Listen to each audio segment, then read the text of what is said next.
ఈరోజు గవర్నర్ గారి ప్రసంగంలో బడ్జెట్ సంబంధించిన ప్రసంగంలో గవర్నర్ గారు ప్రసంగిస్తున్నప్పుడు గత ప్రభుత్వంలో ఉన్న నాయకులు వారి సభ్యులు చాలా హుందాగా గవర్నర్ గారు ప్రభుత్వం తరపున ఆయన సందేశాన్ని తీసుకెళ్తున్నప్పుడు వారు చేసింది ఏమాత్రం సబబుగా లేదు. గవర్నర్ గారు గత నెల రోజులుగా ఆయన ఆరోగ్య పరిస్థితి బాగా లేకపోయినా కానీ కంటిన్యూస్గా తీవ్ర జ్వరంతో బాధపడుతున్నప్పటికీ కూడా ఆయన ప్రత్యేకించి వచ్చి ఆయన ఈ రోజుని చాలా ఘనంగా చాలా బలంగా ఈ మెసేజ్ని ఇచ్చినందుకు ముందుగా గవర్నర్ గారికి మా ప్రత్యేక ధన్యవాదాలు. గవర్నర్ గారి ప్రసంగంలో వైసీపీ అగ్రనాయకత్వం కానీ సీనియర్ నాయకులు కానీ వారి ఎమ్మెల్సీ సభ్యులు కానీ గవర్నర్ గారి ప్రసంగం పత్రులు చించేయడం కానీ లేదంటే వారు ప్రత్యేకించి డిమాండ్ మాకు ప్రతిపక్ష హోదా ఇవ్వాలి అనేది చాలా బలంగా మాట్లాడుతూ వచ్చారు. ఇది అడిగితే వచ్చేది కాదు, అది ప్రజలు ఇస్తేనే వస్తుంది. బేసిక్గా ఒకటి హయ్యెస్ట్ మెజారిటీ ఎవరికి ఉంది వాళ్ళు ప్రభుత్వం ఫామ్ చేస్తారు, వాళ్ళకంటే నెక్స్ట్ స్టేజ్ ఎవరికి ఉంటే వాళ్ళకి ప్రతిపక్ష హోదా ఇస్తారు. అంతేగాని గతంలో మేము ప్రభుత్వాన్ని పరిపాలించాం కాబట్టి మా ప్రతిపక్ష హోదా ఎవరికి ఇవ్వరు. కనీసం జనసేన కంటే కూడా ఒక సీట్ ఎక్కువ వచ్చినా కానీ వాళ్ళకి ప్రతిపక్ష హోదా దక్కేది. ఈ రోజున ప్రభుత్వంలో second largest party Janasena. So దాన్ని ప్రజల దృష్టికి తీసుకొద్దాం. వైసీపీ నాయకులు వాళ్ళు చేస్తుంది ఏంటంటే మాకు ప్రతిపక్ష హోదా ఇస్తే తప్ప మేము అసెంబ్లీలో అడుగు పెట్టాం లేదంటే ప్రసంగాలను అడ్డుకుంటాం అని ఇది సరైన మెసేజ్ బయటికి వెళ్దాం. ఇది రైట్కు సరైన విధానం కూడా కాదు.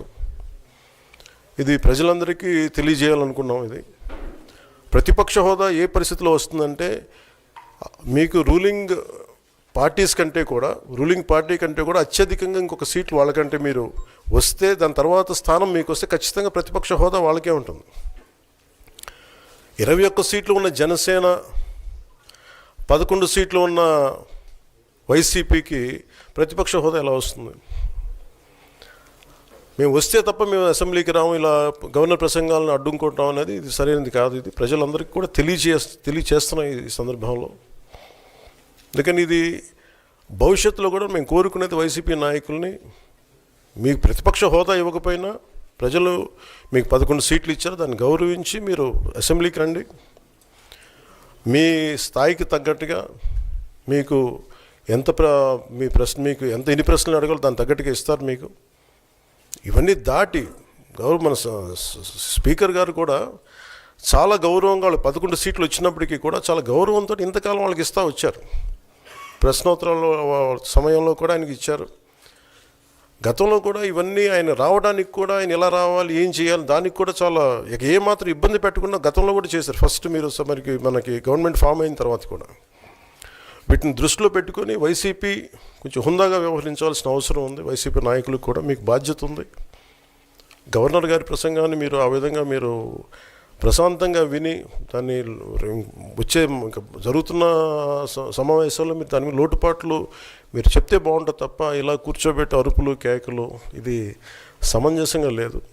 అంటే అర్ధాంతరంగా ప్రతిదానికి అసెంబ్లీలోకి రాగానే గొడవ పెట్టుకోవాలి, దేన్నైనా విభేదించాలనేది ఇది చాలా లో లెవెల్ ఆలోచన విధానం, లో లెవెల్ స్ట్రాటజీ. అది ప్లీజ్ మీరు అప్గ్రేడ్ అవ్వండి, మీరు అప్లిఫ్ట్ చేసుకొని మీరు కూర్చోబెట్టి డెమోక్రటిక్ ప్రాసెస్కి గౌరవం ఇవ్వండి. మనస్ఫూర్తిగా వైసీపీ నాయకులకి ఇది నా విన్నపం, నా విజ్ఞాపన.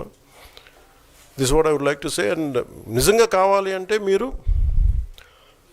ఈ 5 సంవత్సరాల్లో మీరు ప్రతిపక్ష హోదా మీకు రాదు, అది మీరు మెంటల్గా ప్రిపేర్ అయిపోండి. 11 సీట్లతోటి మీకు ప్రతిపక్ష హోదా ఇవ్వబడదు, రాదు. ఎందుకంటే ఇట్ ఈస్ చంద్రబాబు గారు, గౌరవ ముఖ్యమంత్రి చంద్రబాబు గారు డిసైడ్ చేసేది కాదు. జనసేన డిసైడ్ చేసేది కాదు. దానికి రూల్స్ ఉన్నాయి, దానికి రెగ్యులేషన్స్ ఉన్నాయి, నామ్స్ ఉన్నాయి. ఉదాహరణకి నేనే ప్రభుత్వం, మన కేంద్ర ప్రభుత్వం ఫార్మేషన్కి మేము వెళ్ళినప్పుడు పార్లమెంటరీ లీడర్ని మనం కూర్చున్నప్పుడు, ఎన్డీఏ పక్ష నాయకుడు ఎన్నుకోవాలనుకున్నప్పుడు నేను నాయకుల స్థాయిలో నేను కూర్చున్నాను. అదే నేను ఇక్కడ మంత్రిగా ప్రమాణ స్వీకారం చేసేటప్పటికి నన్ను ప్రధానమంత్రి గారి పక్కన నన్ను కూర్చోబెట్టలా. నేను డిప్యూటీ సీఎం అయినప్పటికీ కూడా అది మంత్రి హోదానే కాబట్టి తిరిగి నన్ను మంత్రులందరూ పక్కనే కూర్చోబెట్టారు తప్ప ప్రత్యేకంగా నన్ను అక్కడ కూర్చోబెట్టలేదు. They are very specific rules and regulations నడుస్తాయి. ఉదాహరణకి పొద్దున కూడా స్పీకర్ గారు ఎదురొస్తే, నేను అసెంబ్లీలోకి అడుగు పెడతా ఉంటే స్పీకర్ గారు ఎదురొచ్చారు. మనకి వచ్చి ఆయన కూడా ఆయనతో పాటు రండి అని వెళ్తుంటే ముందుకు తీసుకెళ్తుంటే నాకు అనిపించింది, సార్ ఇది డిప్యూటీ సీఎంకి ప్రోటోకాల్ ఉండదు.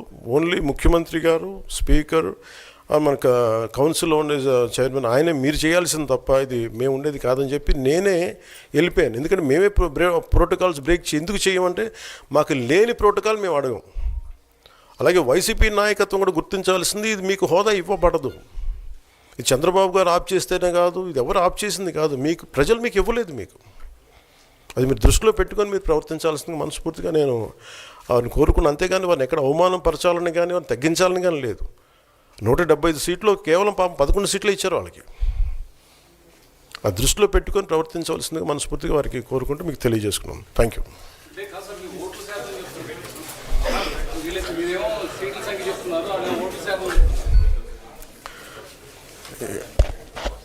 ఫస్ట్ అప్పుడు ఏం చేయాలంటే సార్, అప్పుడు జర్మనీకి వెళ్ళిపోవాలండి. ఇప్పుడు జర్మనీలో ఏంటంటేనండి, నేను జర్మనీ రిజల్ట్స్ కూడా ఏదో వచ్చినాయి చూస్తా ఉన్నాను. ఎలక్షన్స్లో 25% వచ్చిన హైయెస్ట్ పర్సంటేజ్ ఆఫ్ వచ్చిన ఓటుకి ఇన్ని ఎంపీస్,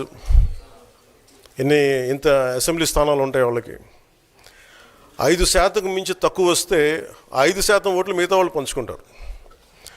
మనకు అలాంటి బెనిఫిట్ మనకు లేదు కాబట్టి మన రాజ్యాంగంలో లేదు. వాళ్ళు మంకుపట్టు పడితే they are free to go to Germany. Thank you.